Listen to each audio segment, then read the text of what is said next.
Hello again, ladies and gentlemen. I'm Joe Hendy, the Android Authority app guy, and welcome back to Google Play Weekly. In this week's episode, we're going to talk about the CM installer leaving the Google Play Store, Final Fantasy IV the After Years, GTA San Andreas, some Chromecast stuff, and a lot more, so let's get started.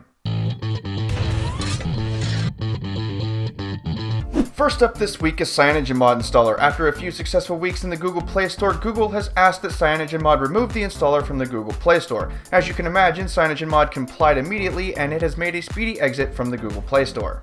Some people have claimed that if Cyanogen Mod Installer should be out, then other root apps should be as well. There is, however, a huge difference between it and other root apps in the Google Play Store. Other apps require that you already have root access before you can use it, whereas CM Installer actually does the dirty deed itself, which voids the warranties. You can still sideload the application, which is available on cyanogenmod.org, so it is still out there.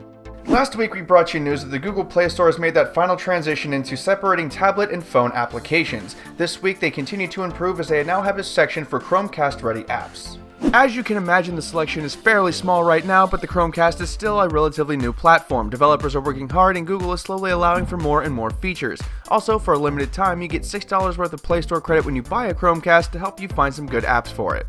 Grand Theft Auto San Andreas was one of the best GTAs ever. It raised the bar for sandbox games higher than it had ever been before, and good news, it's coming to Android. The release date is set sometime in December, although we don't know which day exactly. The good news is the game has been reworked to be playable on Android devices and it has full controller support. The bad news is it will only be available for select devices at launch. We assume that means the most recent ones, but we won't know for sure until it's actually out.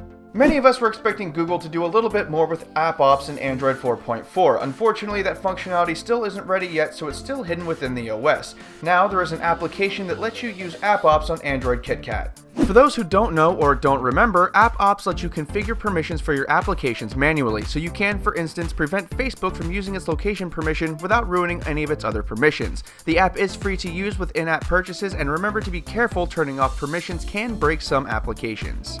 Cheapcast is an increasingly popular application that allows you to cast things to your Android device, which essentially turns it into a Chromecast. In a recent update, it has added support for Google Chrome tab casting. This means that you can cast tabs from your Chrome browser directly to your Android device. Some uses for this include viewing Flash content on unsupported Android browsers or just using your device as a Chromecast connected device instead of your television.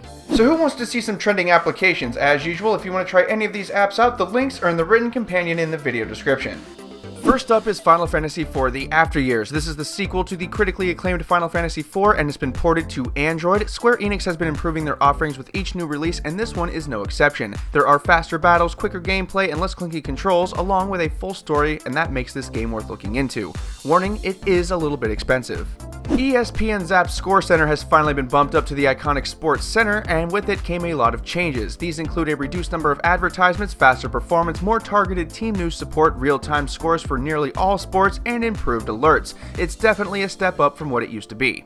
Double Twist has updated their app offering. It now features a redesigned UI including support for 7-inch and 10-inch tablets. Also included are some functionality and graphic improvements like better playlist management and better album and artist art. If you're looking for a new music player, give this one a shot. It is free. Newegg has updated their mobile application. It was already pretty good, but they now have support for mobile-specific deals. Since we are now officially in the holiday season, mobile deals can offer some great stuff for cheap, and what nerd doesn't like that possibility? Amazon has been working hard to improve their app lately, and the latest update has been pretty big. You can now shop with points, redeem gift cards, and connect bank accounts to pay for things. Canadian Amazon customers can now look at lightning deals and, of course, the boilerplate bug fixes and performance improvements.